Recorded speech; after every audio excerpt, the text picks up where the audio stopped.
Hello everyone, ഇന്ന് നമ്മൾ ചർച്ച ചെയ്യാൻ പോകുന്നത് സ്വാതന്ത്ര്യ ലബ്ധിക്കാലത്തെ ഇന്ത്യൻ സമ്പദ് വ്യവസ്ഥ, economy on the eve of independence part two ആണ്.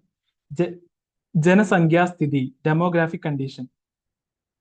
1881 ഇന്ത്യയിലെ ആദ്യത്തെ ഔദ്യോഗിക സെൻസസ് നടന്നത്. ഓരോ 10 വർഷം കൂടുമ്പോഴും സെൻസസ് കാനേഷുമാരി തുടർച്ചയായി നടത്തപ്പെടുന്നു. നമ്മുടെ രാജ്യത്തിന്റെ വിവിധ ജനസംഖ്യാ സൂചകങ്ങളെ കുറിച്ചുള്ള സമഗ്രമായ ഡാറ്റ ഇന്ത്യൻ സെൻസസ് നമുക്ക് നൽകുന്നു. 1921 വരെ ഇന്ത്യ ജനസംഖ്യാ പരിവർത്തനത്തിന്റെ ഒന്നാം ഘട്ടത്തിലായിരുന്നു. 1921 ശേഷം രാജ്യം പരിവർത്തനത്തിന്റെ രണ്ടാം ഘട്ടത്തിലേക്ക് കടന്നു.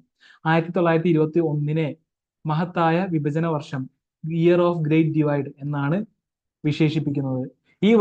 ഈ വർഷം മുതലാണ് ജനസംഖ്യ തുടർച്ചയായും ത്വരിതഗതിയിലും വളരാൻ തുടങ്ങിയത്.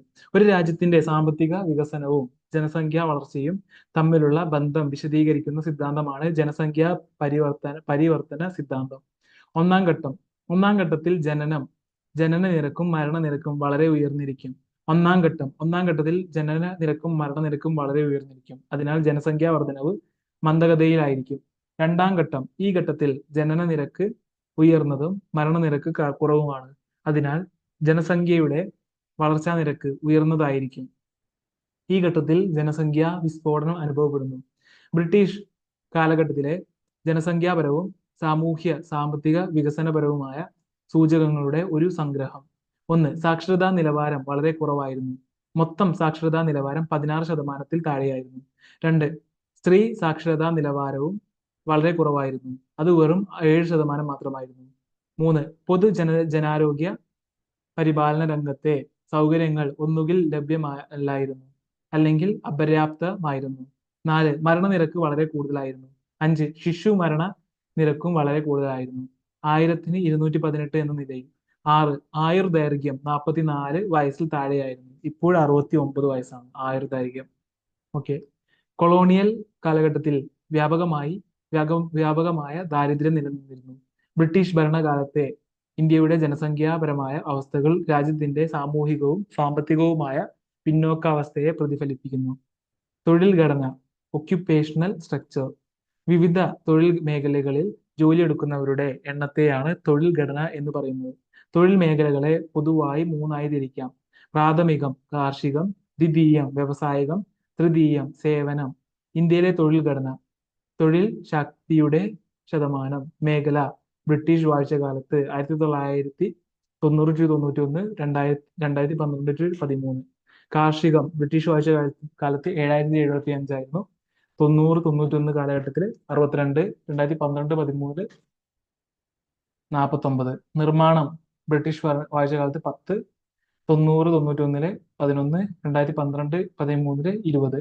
സേവനം 1520, 90-91 27, 12-13 31. ഓക്കെ. ഭൂരിഭാഗം ആളുകളും തൊഴിൽ ചെയ്തിരുന്നത് കാർഷിക മേഖലയിലായിരുന്നു. 70 മുതൽ 75% വരെ. ഉൽപാദന മേഖലയിൽ തൊഴിൽ ശക്തിയുടെ വിഹിതം കുറവായിരുന്നു. ഇത് വെറും 10%. സേവന മേഖലയിലും തൊഴിൽ ശക്തിയുടെ വിഹിതം കുറവായിരുന്നു. അടിസ്ഥാന സൗകര്യങ്ങൾ: റെയിൽവേ, റോഡുകൾ, തുറമുഖങ്ങൾ, ജലഗതാഗതം, കമ്പി തപാൽ, പവർ സ്റ്റേഷനുകൾ, ആശുപത്രികൾ തുടങ്ങിയ അടിസ്ഥാന സൗകര്യങ്ങളുടെ വികസനത്തിന് ബ്രിട്ടീഷ് ഭരണം സാക്ഷ്യം വഹിച്ചു. ബ്രിട്ടന്റെ കൊളോണിയൽ താൽപര്യങ്ങൾ സംരക്ഷിക്കുക എന്നതായിരുന്നു അവയുടെ യഥാർത്ഥ ലക്ഷ്യം. ബ്രിട്ടീഷുകാർ വികസിപ്പിച്ചെടുത്ത അടിസ്ഥാന സൗകര്യങ്ങൾ പിൻകാലത്ത് ഇന്ത്യയുടെ സാമ്പത്തിക വളർച്ചയ്ക്ക് കാരണമായി. റെയിൽവേ 1850 ബ്രിട്ടീഷുകാർ ഇന്ത്യയിൽ റെയിൽവേ സ്ഥാപിച്ചത്. 1850 ബ്രിട്ടീഷുകാർ ഇന്ത്യയിൽ റെയിൽവേ സ്ഥാപിച്ചത്. ബ്രിട്ടീഷുകാർ ഇന്ത്യയിൽ റെയിൽവേ വന്നത് അവരുടെ അസംസ്കൃത വസ്തുക്കളും ഉൽപ്പന്നങ്ങളും സുഗമമായി കടത്തിക്കൊണ്ട് പോകുന്നതിന് വേണ്ടിയാണ്. ജനങ്ങൾക്ക് ദീർഘദൂരം സഞ്ചരിക്കുവാൻ സാധിച്ചു. ഇത് ഭൂമിശാസ്ത്രപരമായും സാംസ്കാരികവുമായ പ്രതിബന്ധങ്ങളെ നീക്കം ചെയ്യുകയും ദേശീയ ഐക്യത്തെ പ്രോത്സാഹിപ്പിക്കുകയും ചെയ്തു. റെയിൽവേ ഉൽപാദന കേന്ദ്രങ്ങളെ വിപണികളുമായി ബന്ധിപ്പിച്ചു. ഇത് വ്യാപാരത്തിന്റെ വളർച്ചയെ സഹായിച്ചു. ഇത് ഇന്ത്യൻ കൃഷിയുടെ വാണിജ്യവൽക്കരണത്തിന് കാരണമായി. റോഡുകൾ. ആധുനിക ഗതാഗതത്തിന് അനുയോജ്യമായ നിരവധി റോഡുകൾ ബ്രിട്ടീഷുകാർ ഇന്ത്യയിൽ നിർമ്മിച്ചു. ഇന്ത്യയുടെ വിവിധ ഭാഗങ്ങളിലേക്ക് സൈനിക നീക്കങ്ങൾ നടത്തുക, ബ്രിട്ടനിലേക്കോ മറ്റ് വിദേശ രാജ്യങ്ങളിലേക്കോ അയക്കാനുള്ള അസംസ്കൃത വസ്തുക്കൾ റെയിൽവേ സ്റ്റേഷനിലോ തുറമുഖങ്ങളിലോ എത്തിക്കുക എന്നീ ലക്ഷ്യത്തോടെയാണ് റോഡുകൾ പ്രധാനമായും നിർമ്മിച്ചത്. ഉൾനാടൻ ജലപാതകൾ. ജലഗതാഗത സൗകര്യങ്ങൾ മെച്ചപ്പെടുത്തു മെച്ചപ്പെടുത്തുന്നതിനുള്ള നടപടികൾ ബ്രിട്ടീഷുകാർ സ്വീകരിക്കുകയുണ്ടായി. കനാലുകളുടെ നിർമ്മാണവും ഉൾനാടൻ വ്യാപാരത്തിന്റെ പാതകളുടെയും വികസനവും അവർ പ്രോത്സാഹിപ്പിച്ചു. കമ്പി തപാൽ സേവനങ്ങൾ.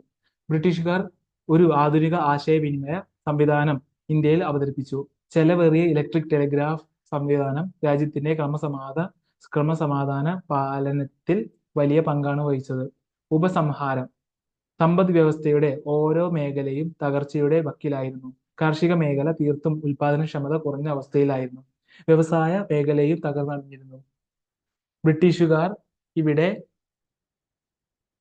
ബ്രിട്ടീഷുകാർ ഇവിടെ ബാക്കി വെച്ചത് കൊടിയ ദാരിദ്ര്യവും തൊഴിലില്ലായ്മയും നിലനിന്നിരുന്ന ദുർബലവും മുരടിച്ചതും അവികസിതവുമായ ഒരു രാജ്യമായിരുന്നു. Thank you so much for listening me. Will see next video.